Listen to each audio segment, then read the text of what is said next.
And yet, at the very same time, the paradoxical notion of the cage and the fact that all seemingly alternative realities and events are in fact converging into the same narrative and are unavoidable is a very strong message in this scene. This paradox of free will versus fate is at play throughout the entire game, as we've looked at in a few previous examples already. Another good example of this happens during this scene where Elizabeth hands Booker this note. Notice there are 3 cages which appear on it. This is highly significant, as we shall see. By the way, I zoomed in on the text there, and it's just gobbledygook. It doesn't really say anything. I was really hoping for something really juicy there, but alas, there's nothing. However, the 3 cages are actually, so I think that the text was kind of a red herring, but the 3 cages are very significant because I'll reveal that after this slide. Now, before we look at the symbolism of the 3 cages a little closer, we do have to understand that Booker's journey through Columbia is only made possible through a convergence of 2 different realities, right? The key distinction or starting points in Bioshock Infinite is if Booker accepts or refuses the baptism after the Battle of Wounded Knee, if Booker accepts the baptism, he is reborn as Zachary Comstock, the founder of Columbia.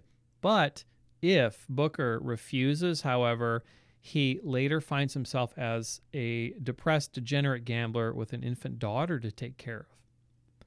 Now, both of these alternate realities have to converge in order for the events to unfold the way they do in the Bioshock Infinite experience. This is the massive paradox that we have to contend with, and the reason why this story is possible in the first place. I mean, really think about that. Really just wrap your mind around that for a second.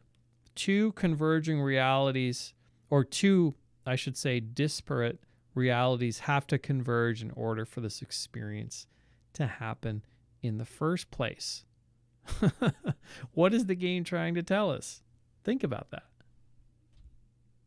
So then, back to the cages.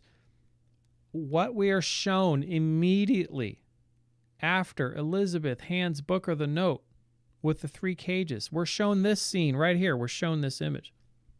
So what we are shown is actually 3 more cages. Yeah, this is very, very clever. Very, very good work. One in the center is an actual cage, while the other 2 are symbolic cages, and I'll explain why. The phonograph on the right-hand side represents the spoken word or the rhetoric of Columbia's founder. The book on the left is the written word of the prophet. Literally, the book is the word of the prophet. Both the spoken word and the writings are symbols of enslavement to belief. This isn't a jab against religion, by the way, but this is a statement of one's thoughts either being written or spoken as a form of belief.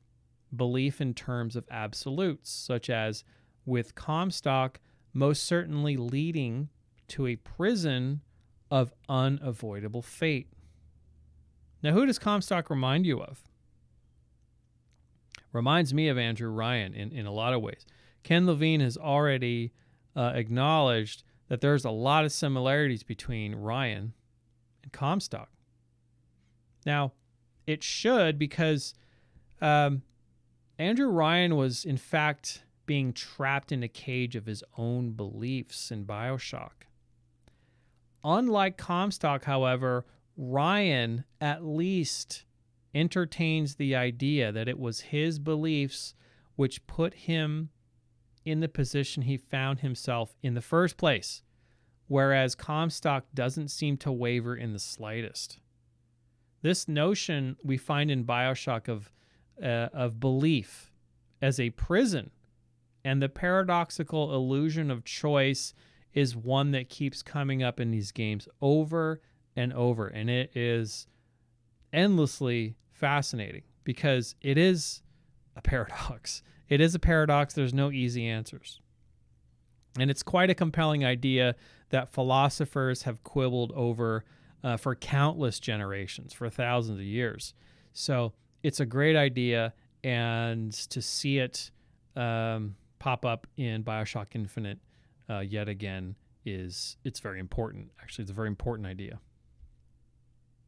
So then, the audience is also left to contend with the paradoxical idea of fate and its relationship with infinite possibilities. Here we are again with fate. I have no choice, but then there's these infinite possibilities. Yes, I do have a choice. I don't have a choice, but I have a choice at the same time. What the heck's going on? Now, on one hand, in our own lives, there are endless numbers of possibilities or alternate paths we could take based on the choices that we make. And on the other hand, the choices we can make invariably converge, right, with alternate realities, given that this convergence is itself among the list of limitless possibilities. Is your head smoking yet? After all, in Bioshock Infinite, these alternate realities don't seem to be quite so distinct by the end of the story. The game seems to be one big, dramatic, contemplative exercise on what it means to live in this world of seemingly endless potentialities like ours. You got that? On another note, and this is probably my favorite part of the game, I love the whole notion, the whole motif of the lighthouse. I always have, and I've always been drawn to it, and I think it's such an important symbol for the human psyche. And this is I just love that they put all these lighthouses in Bioshock Infinite, and they did this this was so well thought out, you guys, and this was done for a very specific reason.